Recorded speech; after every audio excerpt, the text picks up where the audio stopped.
Estamos chegando também quase ao final do nosso panorama bíblico. A ideia é encerrar no segundo domingo de dezembro, vai dar certinho. Sofonias, Ageu, Zacarias e Malaquias. Então faltam 4 livros. Hoje nós vamos lidar com o livro do profeta Sofonias. Livro muito pouco conhecido, muito pouco lido, não é verdade? Não sei se alguém aqui já havia lido o livro do profeta Sofonias. Então hoje nós vamos olhar para este precioso livro da preciosa palavra do Senhor, livro de Sofonias. Pela imagem ali, vocês já podem perceber que o assunto não é muito agradável não, né? Mas é. Já viram aquela história, tem uma boa e uma má notícia? Né? Olha, eu tenho uma boa notícia e uma má notícia para você, qual você vai querer ouvir primeiro? O livro de Sofonias traz uma boa e uma má notícia, tá? Nós vamos ver essa boa e a má notícia. Fala primeiro da má notícia, e eu não sei se ela é má notícia para você, depende em quem esteja a sua confiança, e vai falar da boa notícia, e eu também não sei se é uma boa notícia para você, porque mais uma vez, vai depender a quem você pertence, Então hoje nós vamos olhar para o livro do profeta Sofonias. Abra a sua Bíblia, por favor, livro do profeta Sofonias. Se você abrir em Mateus e voltar um pouco, é mais fácil, tá? Porque Sofonias é um dos últimos livros do Antigo Testamento, está dentro da classificação dos chamados profetas menores, né? Então, por isso que eu disse, só faltam 4 livros, né? Para a gente encerrar. Sofonias, Ageu, Zacarias e Malaquias. Então, Sofonias está lá no finalzinho do Antigo Testamento. Se você abrir em Mateus, você vai voltando um pouquinho, você vai passar por Malaquias, vai passar por Zacarias, por Ageu, e vai chegar então a Sofonias.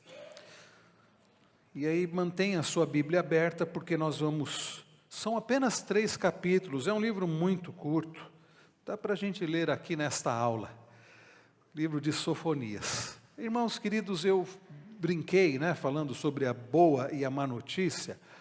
Este é um livro que vai trazer duas questões muito sérias. Esse é um livro que vai tratar, resumidamente, né, falando do dia do Senhor, e o dia do Senhor, até na figura ali está o terrível dia do Senhor, como eu disse, depende para quem. O dia do Senhor é uma expressão que aparece nas Escrituras, e aparece muito no livro de Sofonias. É uma expressão que vai depender, não o significado, mas a aplicação, se a pessoa está em Cristo ou se não está em Cristo. Porque o dia do Senhor, tanto é um dia terrível, vai ser um dia de destruição, quanto também tem um aspecto de renovação e redenção, como nós veremos hoje. O livro do profeta Sofonias é pouco estudado, é verdade. Aliás, eu sou grato a Deus por dar essa aula, porque me levou a estudar esse livro, né? Eu confesso aos irmãos que eu já tinha lido, mas nunca tinha estudado esse livro. É um livro tão curto, Abacuque eu tinha já pregado sobre Abacuque, já tinha lido muito, dado estudo, mas Sofonias não. E eu percebi que de fato tem uma mensagem, ao mesmo tempo bastante dura, mas também tem uma mensagem consoladora. O livro de Sofonias nos faz olhar para o passado e contemplar o futuro. É curioso, irmãos, porque conquanto seja um livro tão distante de nós no tempo, um livro escrito há tantos e tantos anos, um livro distante de nós geograficamente, né? Mas é um livro muito atual, um livro muito pertinente, um livro muito importante para as nossas vidas, como é toda a Bíblia. Vamos falar um pouquinho sobre o título do livro e a autoria. Sofonias. Eu não sei se alguém, quando ouviu esse nome, falou assim, olha, está aí uma boa indicação para nome, né? Se eu tiver mais um filho, ou vou dar essa indicação. Eu não sei, né? Não sei, me parece que nos nossos dias, eu não conheço, vocês conhecem alguns Sofonias? Já conheceram alguns Sofonias? Eu já conheci Abacuque, Ageu, Zacarias, né? E Malaquias, mas Sofonias, e o que significa Sofonias? Aquele a quem o Senhor, ou usando aqui, né, o nome original do hebraico, Yahvé, oculta, ou o escondido de Yahvé, o escondido do Senhor. É que na nossa Bíblia o nome Yahvé, ele aparece como Senhor, tudo em letra maiúscula, né? Então, o escondido de Yahvé, o escondido do Senhor. Muito provavelmente a ideia de escondido aqui seja a mesma ideia do Salmo 27, quando fala de Deus nos ocultar no seu pavilhão, a ideia de guardar, né? A ideia de o guardado do Senhor, o ocultado do Senhor, o guardado do Senhor. Esse é o significado do nome aí hebraico Sofonias.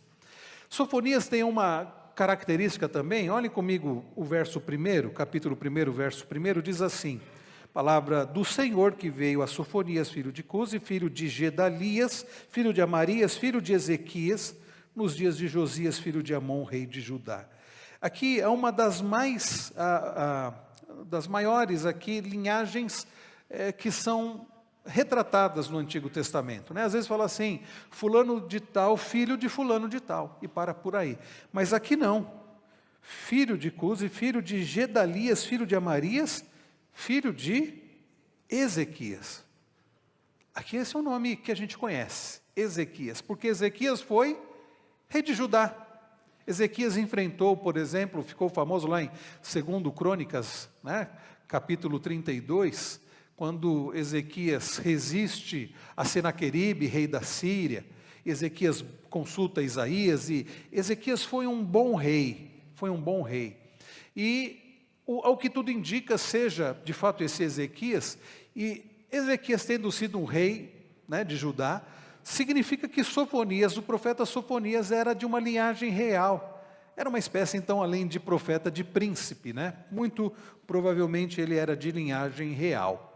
Quando que esse livro foi escrito? Há uma divergência quanto a isso, irmãos, mas o texto vai mostrar, o livro vai mostrar que o profeta Sofonias levou a mensagem de Deus nos dias do rei Josias. Ele era descendente de Ezequias, 4ª geração, mas quando ele profetizou, quem reinava era Josias. E você deve se lembrar da história de Josias. Josias foi um rei que fez algo muito importante. Nos dias de Josias, o livro da lei foi descoberto, e Josias promoveu uma grande reforma, né? Até em outubro, teve um sábado que o reverendo Wellington pregou sobre a reforma de Josias para os jovens aqui, num culto dos jovens, fazendo até ligação com a reforma protestante. Josias foi alguém que Deus usou para promover uma importante reforma. E como Sofonias profetizou nos dias de Josias, fica aquela discussão, será que Sofonias profetizou antes ou após a reforma que Josias promoveu, né? E alguns vão dizer, olha, parece que foi antes, porque no livro de Sofonias, ele fala muito de idolatria, de Baal e de tantas coisas, então dá a impressão que foi antes da reforma. Outros vão dizer, não, é possível que tenha sido durante a reforma ou após a reforma que Josias promoveu, mas por causa dos resquícios que ficaram ainda de idolatria, Sofonias faz referência a Baal, a idolatria. Bom, nós não podemos dizer com toda certeza, mas que foi nos dias de Josias, foi. Se foi antes da reforma, se foi durante a reforma religiosa, ou se foi logo após a reforma, não podemos dizer com toda certeza.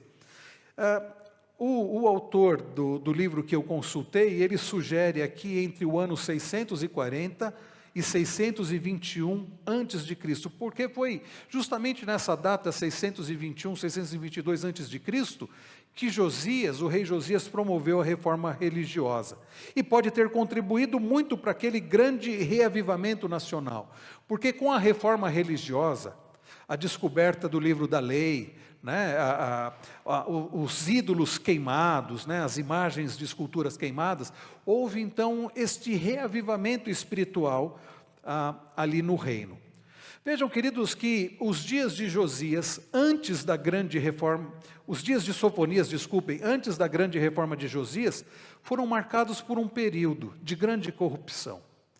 Havia entre o povo de Deus, nós estamos falando no mundo em geral, estamos falando no meio do povo de Deus, corrupção política, social e espiritual. Aqui nós estamos nos referindo, claro, ao reino do sul, né, a Judá. O reino do norte já havia sido tomado pela Síria em 722 a.C. Voltando aqui, essas coisas são importantes para a gente entender o contexto. Após a morte, e eu creio que o reverendo Wellington e o reverendo Wilson estão sempre trazendo isso para situar os irmãos. Após a morte do filho de Davi, Salomão, o que aconteceu? Isso cerca de 900 a.C., entre 900 e 1000 a.C., aconteceu que o reino se dividiu, estão lembrados? Reino do norte, reino do norte e reino do sul. Tá? Reino do norte, cuja capital era Samaria, e reino do sul, cuja capital era Judá. Os dois reinos se afastaram do Senhor. Tiveram reis que não levaram Deus a sério. É verdade que o reino do norte foi pior. O reino do norte foi pior. Os anos se passam, depois então de 936 ter a divisão do reino, isso eu estou falando antes de Cristo, são datas antes de Cristo. Em 722 a.C., quase 200 anos depois da separação, da divisão do reino, o reino do norte sucumbiu diante da Síria. O grande império da época era a Síria.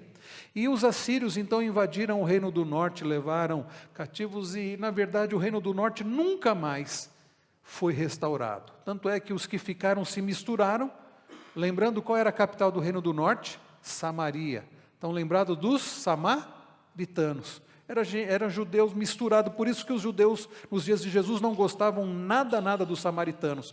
Porque com a invasão da Síria, o reino do norte nunca mais foi restaurado. Ficou ali o povo misturado, digamos assim, e praticantes da idolatria. O tempo passou e em 586 acabou acontecendo também a queda do reino do sul, através da Babilônia, né? Mas então nós estamos falando entre esse período, a queda do reino do norte e antes da queda do reino do sul, nos dias então do reinado de Josias. E enfrentavam então um período de grande corrupção política. Olha que coisa, irmãos, corrupção política não é coisa nova, né? Não é coisa apenas no nosso país, já acontecia, e a corrupção acontece desde a queda, desde Gênesis 3. E a corrupção política, ela existia em Judá. Mas não somente a corrupção política, havia uma corrupção social.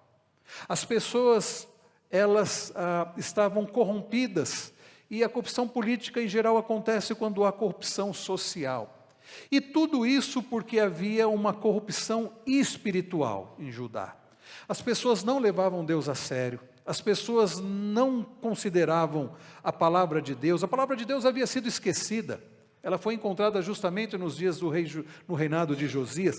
As pessoas seguiam o que elas queriam seguir e viviam na prática do que a Bíblia chama de idolatria. Esse era o contexto dos dias de Josias e dos dias então do profeta Sofonias, né? E houve então essa corrupção nos reinados de Manassés e Amon. Terríveis reinados, Manassés e Amon. Considerando esse quadro, para a gente ter uma ideia, eu estou falando tudo isso, irmãos, para a gente ter uma ideia geral, né? Sofonias tem uma mensagem, então, bastante urgente, diante da iminente disciplina de Deus. Vejam, por que esse livro é tão importante? Dias de corrupção política, social e espiritual. Está diferente dos dias de hoje, irmãos? Não. Você liga a sua TV ou acessa um site através do seu computador e você começa a ler as notícias. Nós poderíamos fazer isso agora. Pedir para colocar aqui algum site ou colocar um site de notícias e nós perceberíamos com facilidade o momento que vivemos no mundo, o momento que vivemos no nosso país, também de corrupção, né? Não estou me referindo a um governo específico, mas a algo que nós temos vivido há tantos e tantos anos. É a corrupção humana. A gente ouve notícias as mais terríveis possíveis, o que mostra, meus irmãos, que este livro é importante para nós também hoje. É por isso que a mensagem de Sofonias não foi uma mensagem como dos falsos profetas que diziam assim: está tudo bem. Os falsos profetas diziam o que os reis e o que o povo queriam ouvir. Está tudo bem, continuem do jeito que vocês estão, está muito bem. Sofonias não podia fazer isso. Se havia corrupção política, social e espiritual, era necessário, queridos, Deus trazer uma mensagem, uma profecia contra aquilo. E não poderia ser uma profecia agradável aos ouvidos do povo, do rei, dizendo: continuem assim, a política está ótima, a sociedade está ótima, o povo de Deus está bem. Não, era uma mensagem urgente, diante do que viria, a disciplina de Deus, que de fato veio, em certa porção, quando a Babilônia assume, invade Jerusalém, Judá, mas uma disciplina maior que virá sobre todo o mundo. O livro de Sofonias vai falar de coisas que, daqueles dias, e da disciplina do Senhor que viria e que veio. Mas é um livro que aponta para uma corrupção maior, inclusive dos dias de hoje, e de uma disciplina que virá ainda, num nível universal. Num nível universal. Provavelmente o profeta Sofonias foi contemporâneo do profeta Jeremias e Abacuque. Aliás, cronologicamente, se na nossa Bíblia tivesse em ordem cronológica os livros, ele não estaria no finalzinho, Ele estaria provavelmente entre Isaías e Jeremias, o livro de Sofonias. É que na nossa Bíblia você já deve ter percebido a ordem qual é. A ordem é profetas maiores e depois profetas menores. Bem, a ordem é Pentateuco, os livros da lei, depois nós temos os livros históricos, Oséias, Joel, Amós, Obadias, Jonas, Miqueias. Desculpa, meus irmãos, depois os livros, o Pentateuco, eu estou me referindo aos livros proféticos, o Pentateuco, Gênesis, Êxodo, Levítico, Número, Deuteronômio, são os livros da lei. Depois nós temos os livros históricos, Josué, Juízes, Ruth, Samuel, Reis, Crônicas, Esdras, Neemias e Esther. Depois nós temos os livros poéticos, Jó, Salmos, Provérbios, Eclesiastes e Cântico dos Cânticos ou Cantares. E aí depois nós temos os livros proféticos. Aí aqui vem a divisão que está diferente. Na nossa Bíblia não está na ordem cronológica, mas está na ordem dos livros maiores proféticos, Isaías, Jeremias, Lamentações, Ezequiel e Daniel, e depois os livros mais curtos, Oséias, Joel, Amós, Obadias, Jonas, Miqueias, Naum, Abacuque, Sofonias, Ageu, Zacarias e Malaquias. São livros curtinhos, como o de Abacuque, que nós vimos domingo passado, 3 capítulos, como o de Sofonias, que nós estamos vendo hoje, 3 capítulos. Mas, queridos, não pensem nos livros da Bíblia como numa ordem cronológica. Mais uma vez, a divisão dos livros da Bíblia, dos proféticos. Profetas maiores, no sentido de mais extensos, e profetas menores. O profeta parece esperar por uma invasão estrangeira iminente, que trará a destruição de Jerusalém. Quando nós olhamos para esses versículos, daqui a pouco nós vamos ler, dá a entender isso, que o profeta já esperava por isso, E que seria o quê? A invasão da Babilônia, anos um pouco depois disso. Qual é o tema e propósito do livro? O tema é o dia do Senhor, ou o grande dia do Senhor, ou o terrível dia do Senhor. Essa expressão, dia do Senhor, aparece várias vezes no livro. Um livro curto, 3 capítulos. Quando aparece uma expressão, muitas vezes, um livro tão curto como esse, é que mostra que é o tema principal do livro, o dia do Senhor. O que significa o dia do Senhor? Como eu disse, é uma boa e uma má notícia, uma má e uma boa notícia. Tem um aspecto terrível e um aspecto maravilhoso. O aspecto terrível porque trata do juízo do Senhor contra aqueles que não pertencem ao Senhor. Mas tem um aspecto maravilhoso porque trata da salvação do remanescente fiel, como nós veremos. O propósito do livro qual é? Bem, se é uma profecia de juízo, se os dias eram de corrupção, o propósito é advertir os pecadores sobre o juízo iminente, inevitável e catastrófico, e encorajar os pecadores a se arrependerem com uma única esperança de salvação. Irmãos, eu citei ainda há pouco, no sermão do Salmo 40, sobre esperar no Senhor, eu citei o Salmo 37. Davi começa o Salmo 37 dizendo assim, olha, não fiquem indignados com aqueles que praticam iniquidade, os que praticam o mal, porque um dia eles sofrerão juízo. A mensagem do juízo iminente do Senhor é uma mensagem muito importante. Para muitos, isso é uma historinha. Para muitos, isso é folclore. Tem gente vivendo como se Deus não existisse, como se o dia do Senhor não fosse chegar. Então, são pessoas que estão vivendo a filosofia do aproveite o dia, aproveite a vida, deixa a vida me levar, deixa eu curtir, como se o dia do Senhor não existisse, o dia do juízo. É gente que diz, não, o inferno é aqui mesmo. É gente que, de fato, não crê no dia do Senhor. E são pessoas que estão caminhando e vão ter que enfrentar, experimentar o dia do Senhor. É por isso, meus irmãos, que essa é uma mensagem tão séria. E este mundo precisa ouvir essa mensagem.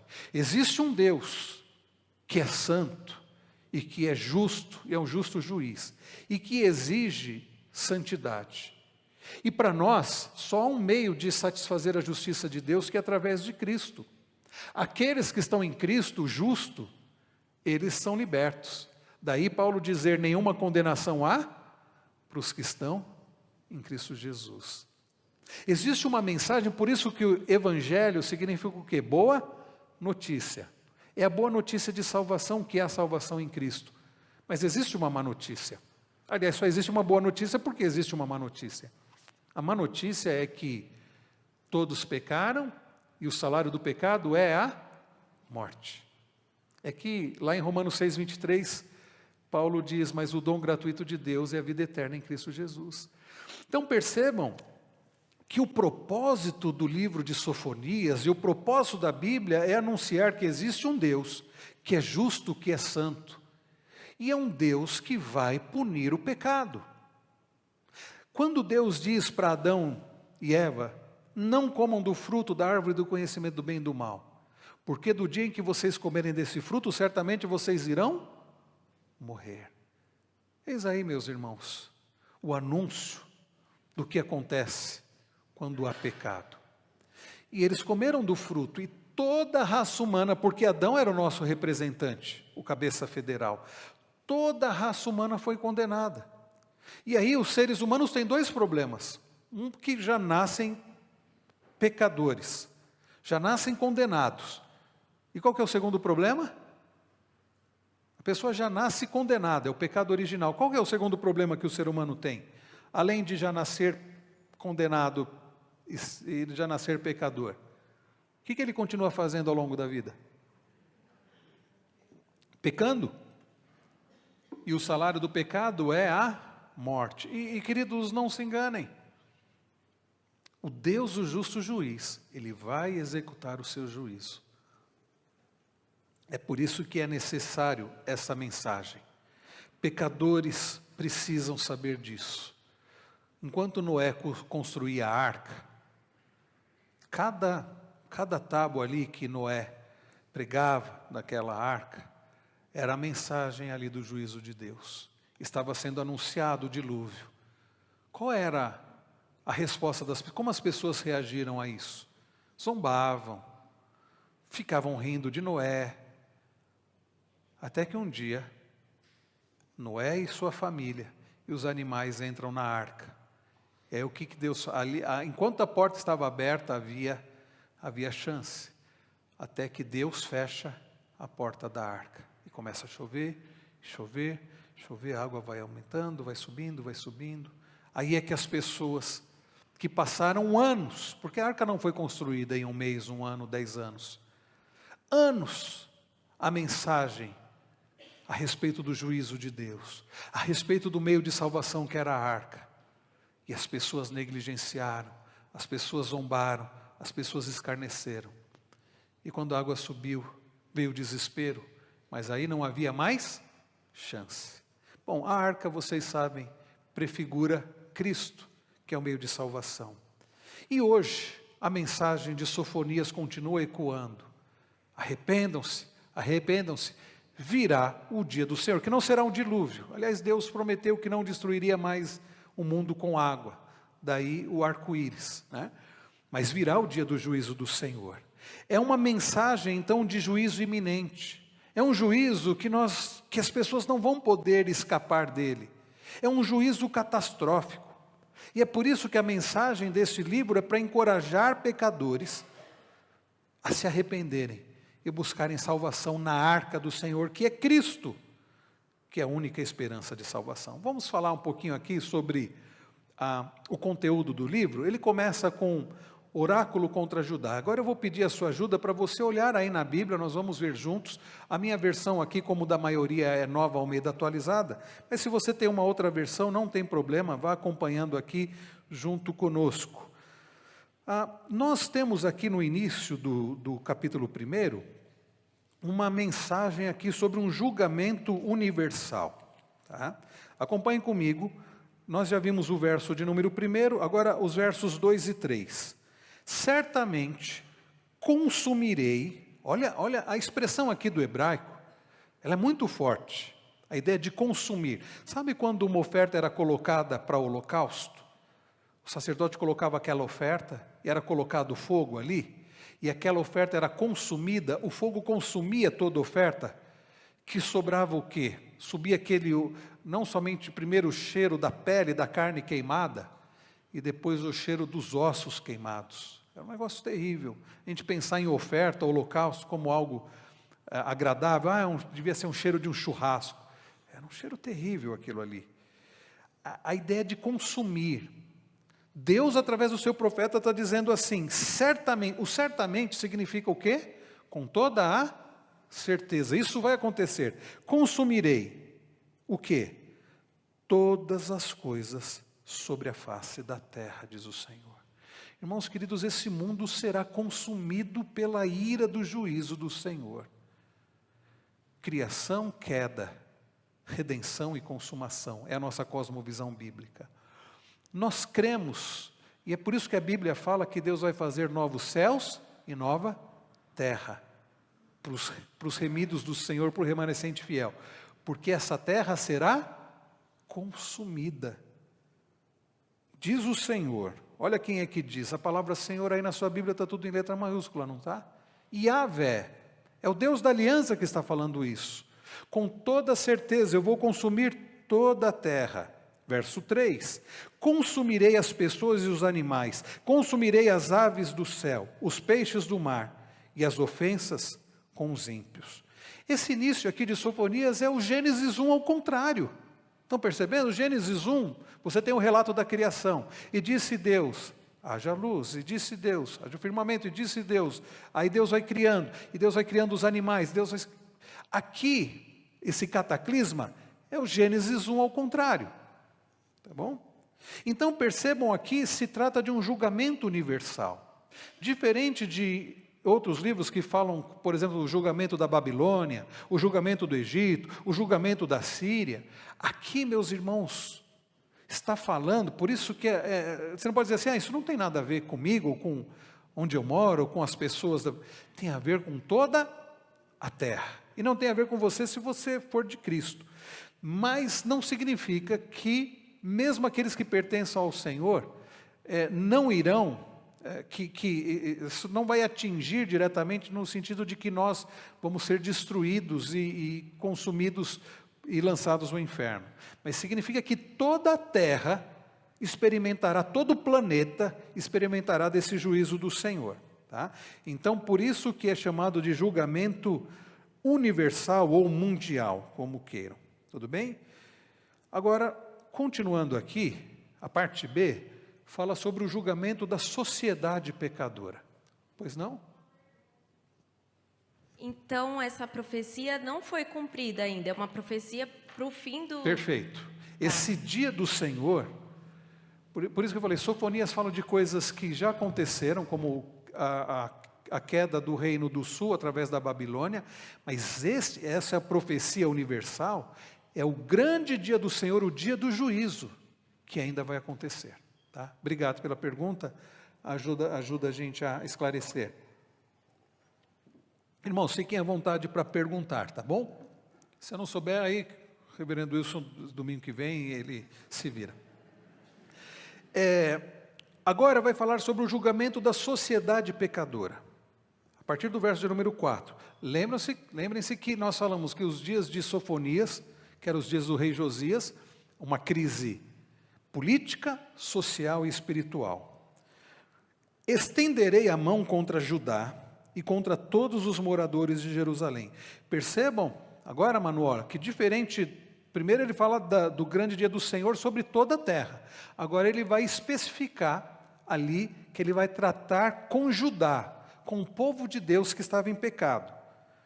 Ele diz: exterminarei deste lugar o resto de Baal e a lembrança dos ministros, dos ídolos e seus sacerdotes. Por isso que os estudiosos têm aquela dúvida: será que Sofonias escreveu esse livro antes da reforma espiritual que Josias? Porque na reforma espiritual, Josias mandou queimar tudo, né? Todos os ídolos. Só que pode acontecer que ele tenha escrito depois, porque ficaram alguns resquícios. Terrível isso, né? Faz uma reforma, uma limpeza, mas aquele cantinho ficou sujo. Ou seja, houve uma reforma, um reavivamento em Judá, mas não foi uma reforma perfeita, ou seja, porque antes da restauração de todas as coisas, nada aqui é perfeito. É por isso que a igreja reformada sempre se reformando, porque sempre a gente tem que estar se corrigindo e se corrigindo através da palavra. Então, sendo antes ou depois da reforma, havia ainda idolatria. Baal era um ídolo, um poste ídolo, né, que outros povos serviam, mas desde a entrada do povo lá em Canaã, o povo foi influenciado por isso. E o povo de Deus passou a servir esse falso deus Baal. Verso 5. Exterminarei os que sobre os terraços adoram o exército do céu. Gente que praticava a idolatria, as estrelas, as constelações, né? E os que adoram o Senhor e juram por ele também a Milcom, que era um outro falso deus. Farei desaparecer também os que deixam de seguir o Senhor, e os que não buscam o Senhor, nem perguntam por ele. Calem-se diante do Senhor Deus, porque o dia do Senhor está perto. O Senhor preparou o sacrifício e santificou os seus convidados. É muito sério, né, irmãos? Deus tratando, e Deus fez isso com Judá através da Babilônia. É curioso isso, né? Por isso, vocês viram Abacuque domingo passado com o reverendo Wilson, né? Deus diz assim para Abacuque: eu vou levantar os caldeus. Abacuque não entende, fala: mas espera aí, Senhor, o Senhor não é santo? O Senhor vai levantar um povo ímpio contra o teu povo? Foi o que Deus fez. Deus levantou a Babilônia para tratar com o seu povo. Aliás, em Daniel 1 diz assim: Deus entregou a Joaquim, rei de Judá, nas mãos de Nabucodonosor, e não somente fez isso usando a Síria, mas anos depois vai fazer isso usando a Babilônia. E é curioso que depois Deus faz o quê? Deus corrige o seu povo, trata o seu povo, usando a Síria e a Babilônia, depois vai lá e corrige a Síria, e executa juízo sobre a Síria, e executa juízo sobre a Babilônia. Deus é assim mesmo. Ele usa quem Ele quer para corrigir o seu povo, e depois Ele pune os maus que Ele mesmo usou para corrigir o seu povo. Ele é o justo juiz e o soberano. Então percebam, meus irmãos, o julgamento da sociedade pecadora. A sociedade pecadora, e está falando de que sociedade aqui? Da Babilônia, da Síria? De qual sociedade o profeta está falando aqui que Deus iria exterminar? Judá. Deus está falando de exterminar ali o pecado dentre o seu próprio povo. Irmãos, é muito sério. Abram, vamos lá para o final da Bíblia, abram em 1 Pedro. Às vezes tem gente que brinca com Deus, achando assim: não, é igreja, eu sou povo de Deus, Deus vai passar a mão na minha cabeça, posso viver de qualquer jeito. 1 Pedro, capítulo 1, verso 13.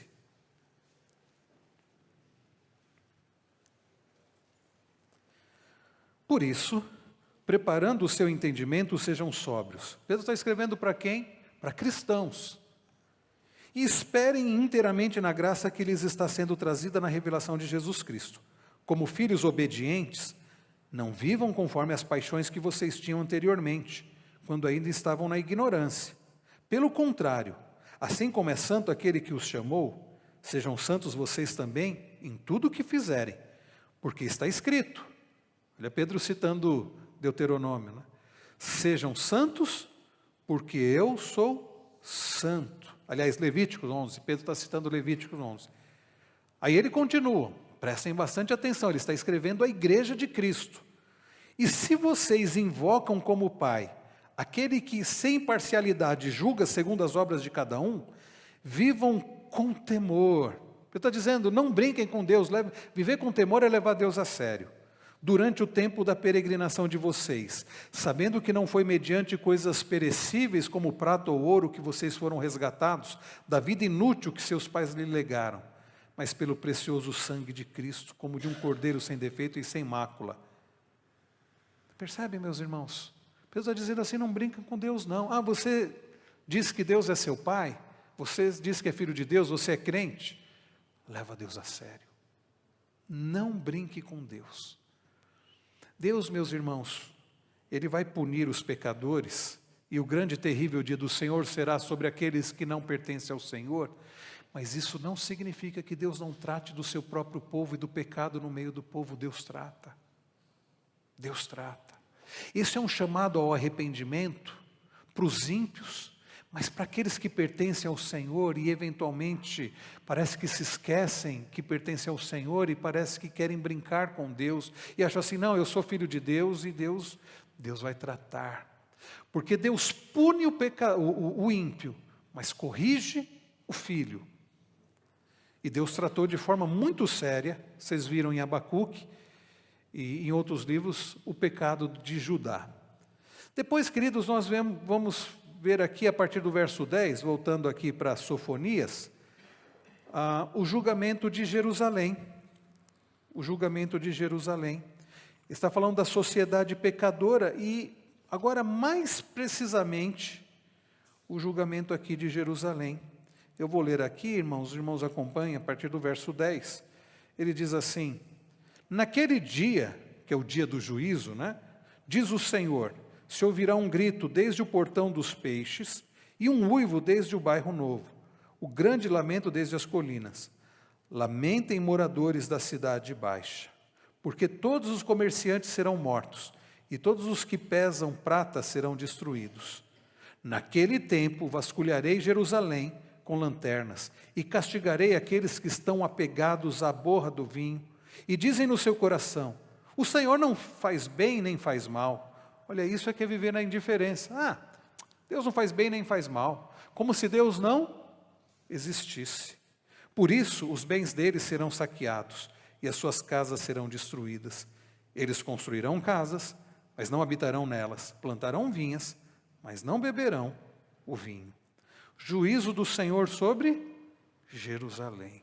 Jerusalém era a capital do reino do sul, do reino de Judá.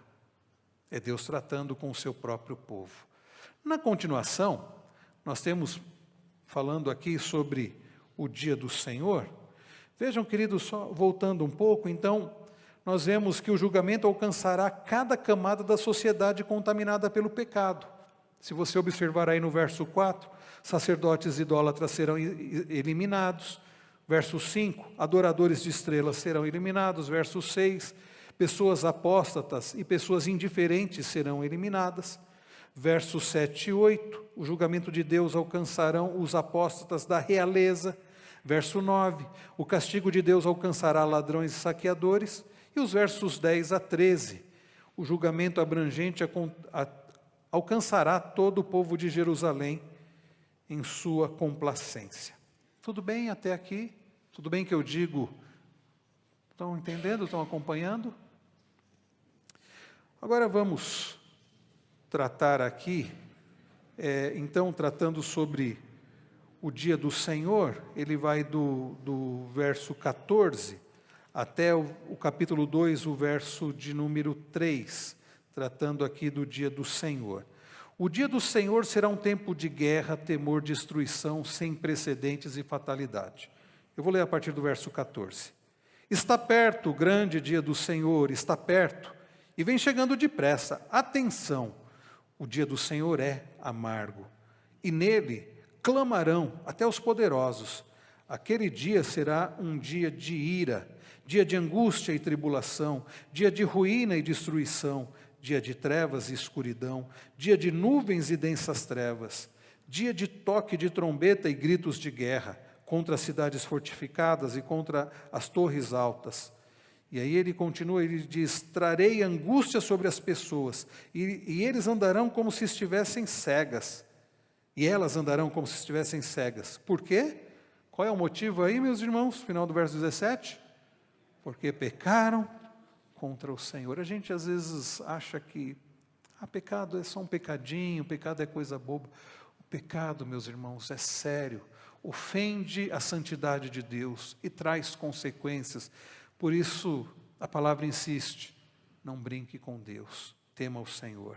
Ele continua, o sangue dessas pessoas será derramado como pó, e a sua carne será espalhada como esterco. Nem a prata nem o ouro poderão livrá-las no dia da ira do Senhor. Mas pelo fogo do seu zelo, a terra será consumida, porque ele certamente fará destruição total e repentina de todos os moradores da terra. Reúna-se e concentre-se, ó nação sem pudor. Aí vejam que, após o anúncio desse juízo terrível, e que vai acontecer de forma iminente, vem a mensagem aqui de arrependimento. Reúna-se e concentre-se, ó nação sem pudor, antes que saia o decreto e o dia se vá como a palha, antes que se venha sobre você o furor da ira do Senhor, sim, antes que venha sobre você o dia da ira do Senhor. Busquem o Senhor, todos vocês. Os humildes da terra que cumprem os seus mandamentos, busquem a justiça, busquem a humildade. Talvez assim vocês sejam poupados no dia da ira do Senhor. Vem a mensagem de juízo.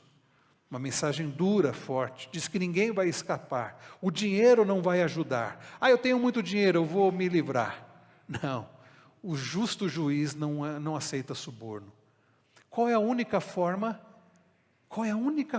de se livrar da ira do Senhor? É o que ele coloca aqui. Fala sobre buscar ao Senhor, buscar a justiça do Senhor com humildade. Buscar a justiça do Senhor com humildade. Como, queridos, é possível buscar a justiça do Senhor com humildade? Buscar a justiça do Senhor? Bem, já ouviu falar da doutrina da justificação pela fé? É a doutrina que ensina que nós somos justificados, nós somos declarados justos. Aí você pode pensar, mas como eu sou pecador? É verdade, mas há um que não é pecador. Um que veio a este mundo e que cumpriu toda a lei de Deus, coisa que nenhum de nós consegue.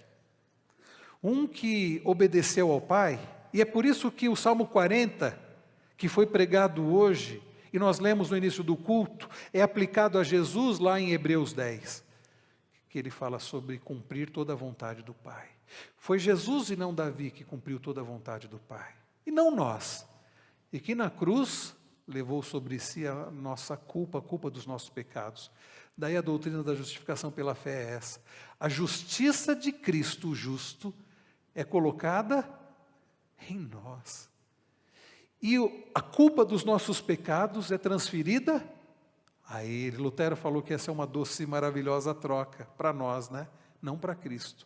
A justiça dele é colocada em nós. E a nossa culpa foi colocada sobre ele. É por isso que a ira de Deus na cruz foi derramada em Cristo. Sabe por que os que estão em Cristo não vão sofrer esse dia da ira do juízo de Deus? Porque Jesus sofreu no nosso lugar na cruz. Então a mensagem de arrependimento é essa: busquem a justiça, que a justiça nós sabemos em Cristo, né? Tudo bem, meus irmãos, aqui então esse oráculo contra Judá. Agora nós vamos para a parte, continua ainda sobre oráculo de juízo, mas agora de uma forma, aquilo que ele falou nos versos 2 e 3, ele vai ampliar, que é o juízo contra as nações. Então eu peço que os irmãos vão acompanhando comigo. Vamos voltar aqui. Eu não sei porque que toda hora eu fecho a Bíblia. Vamos voltar aqui em Sofonias. E aí os irmãos vão acompanhando aqui no capítulo 2. Agora eu vou ler a partir do verso 4 a 7. E os irmãos vão perceber aqui há uma profecia dos versos 4 a 7 sobre a chamada, aí está Filisteia, mas pode ser também Filístia. É contra os filisteus, tá? Contra os filisteus. Verso de número 4, então estamos agora no capítulo 2. Por que Gaza será abandonada e Asquelon ficará deserta? Asdod, ao meio-dia, será expulsa e Ecrom será desarraigada. Ai dos que habitam no litoral, do povo dos queretitas. A palavra do Senhor será contra você, Canaã. Terra de quem? Dos filisteus. Então percebam aqui, Sofonias está trazendo a mensagem do Senhor contra os filisteus, contra a Filístia, ou Filisteia, né? Farei com que você seja destruída, até que não reste um morador sequer. O litoral será de pastagens com refúgios para os pastores e currais para os rebanhos. O litoral pertencerá ao remanescente da casa de Judá. Ali apacentarão os seus rebanhos e ao anoitecer se deitarão nas casas de Asquelon, porque o Senhor seu Deus os visitará e mudará a sorte deles. Ao mesmo tempo que traz uma profecia contra os filisteus, traz aqui uma palavra para o remanescente fiel de Israel.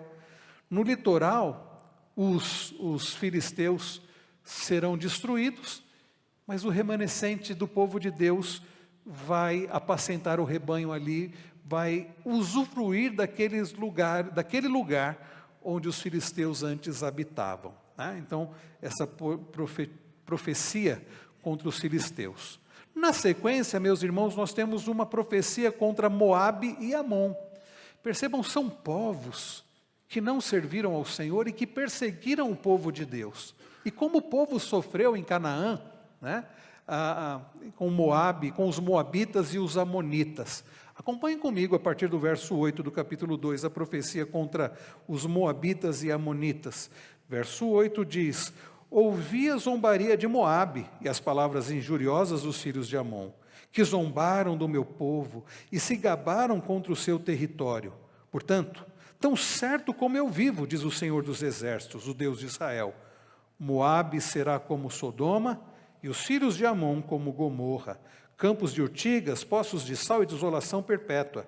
O remanescente do meu povo os saqueará, e os sobreviventes da minha nação tomarão posse dos meus territórios. Isso lhes sobrevirá por causa do seu orgulho, porque zombaram e se gabaram contra o povo do Senhor dos Exércitos. O Senhor será terrível contra eles, porque aniquilará todos os deuses da terra, e todos os povos das nações, cada um do seu lugar, o adorarão. Profecia contra aqueles que fizeram mal contra quem? Perceberam aí? Contra quem os amonitas e os moabitas fizeram mal? Quem eles perseguiram? De quem eles zombaram? Do povo do Senhor. E com isso, zombando do povo do Senhor, eles zombaram do próprio Deus. Por isso, irmãos, o povo de Deus não precisa querer se vingar. Como diz Davi no Salmo 37, ficar, indignado com os malfeitores. Deus vai tratar. Ontem eu conversava com um irmão querido e falava assim: meu irmão, você não precisa se preocupar em defender a sua honra. Deixa que Deus vai fazer isso. Claro, para quem vier tratar com você, você conte a sua versão. Mas você não precisa ficar desesperado. Estão falando mal de mim, estão me perseguindo. Deus vai cuidar de você. E não precisa querer se vingar, porque Deus vai tratar contra aqueles que hoje fazem mal e perseguem o povo de Deus. Há uma profecia, nosso tempo encerrou aqui, meus irmãos, profecia contra a Etiópia e a Síria. Olhem comigo os versos 12 a 15. Também vocês, ó etíopes, serão mortos pela espada do Senhor. Ele estenderá também a mão contra o norte, destruirá a Síria e fará de Nínive uma desolação e terra seca como o deserto. No meio dessa cidade repousarão os rebanhos e todo tipo de animais, nos capitéis das colunas se alojarão tanto o pelicano como o ouriço. A voz das aves ressoará nas janelas, haverá escombros nos umbrais das portas, porque o madeiramento do cedro será arrancado. Esta é a cidade alegre e confiante que dizia consigo mesma: eu sou a única e não há outra além de mim. Como se tornou em desolação, em pousada de animais. Todos os que passarem por ela hão de vaiar e farão gestos de desprezo. Então, cidades que antes se orgulhavam e zombavam do Senhor, vão ser destruídas e serão humilhadas. É o que o texto diz, né? Depois vai ter um oráculo contra Jerusalém. A partir daqui, meus irmãos, nós não vamos ler tudo, mas o capítulo 3 começa dizendo: ai da cidade opressora, rebelde e manchada, não atende ninguém, nem aceita disciplina, não confia no Senhor, nem se aproxima do seu Deus. Aquilo que Davi escreveu no Salmo 40, que ele esperou confiantemente no Senhor, e que bem-aventurado é aquele que deposita no Senhor a sua confiança. Anos se passaram, e o povo de Jerusalém deixou de confiar no Senhor. É por isso que Deus levantou a Babilônia, e é por isso que aqueles que deixaram de confiar no Senhor vão sofrer também a ira vindoura. Vou continuar aqui, depois os irmãos podem ler em casa toda a profecia contra Jerusalém, e o verso 8 traz um julgamento de caráter universal. Portanto, esperem por mim, diz o Senhor, esperem pelo dia em que me levantar para tomar o despojo, porque a minha resolução é ajuntar as nações e congregar os reinos, para fazer cair sobre eles a minha indignação e todo o furor da minha ira, porque toda esta terra será consumida pelo fogo do meu zelo. Toda esta terra. Por final, meus irmãos, a última parte, que é a boa notícia. Oráculo de salvação. Se do capítulo 1, verso 1, até o capítulo 3, verso 8, são profecias de juízo, a partir do verso 9 do capítulo 3 até o final, aí nós temos a profecia de salvação. Haverá uma adoração universal. Olha os versos 9 e 10. Dizem assim: então darei lábios puros aos povos, para que todos invoquem o nome do Senhor e o sirvam de comum acordo. Além dos rios da Etiópia, os meus adoradores, que constituem a filha da minha dispersão, me trarão sacrifícios. Naquele dia, você não terá de se envergonhar de nenhuma das suas rebeliões contra mim. Olha que bonito, irmãos. Não é Deus dizendo assim: olha, naquele dia vocês não vão ter que se envergonhar porque vocês viveram de forma perfeita. Não é isso, não. Porque nós também pecamos. Porque tirei do meio de você, Jerusalém, os que exultam o seu orgulho, e nunca mais se orgulhará no meu santo monte. Então aqui, meus irmãos, Deus está dizendo aquilo que Davi falou, que nós vimos há pouco no Salmo 40. E me pôs nos lábios um novo cântico de louvor. Aqui nós vemos, queridos, nessa profecia, os gentios serão abençoados após o término do seu castigo. Essa é uma profecia, nós cremos, para a igreja do Senhor, para aqueles que não são o Israel do Antigo Testamento. Os gentios receberão a verdade espiritual e servirão ao Senhor, diz o verso 9. Os gentios se reunirão para adorar ao Senhor em Jerusalém, diz o verso 10. E por final, meus irmãos, bênção e restauração para Judá. Né? Olhem comigo, eu não vou ler dos versos 11 a 20, mas os versos 11 a 13 mostram que o remanescente fiel de Israel será redimido em meio aos escombros da nação. Os versos 14 a 17 vão mostrar que Jerusalém vai se alegrar em sua absolvição e no seu Senhor, em cujo amor vai habitar seguro.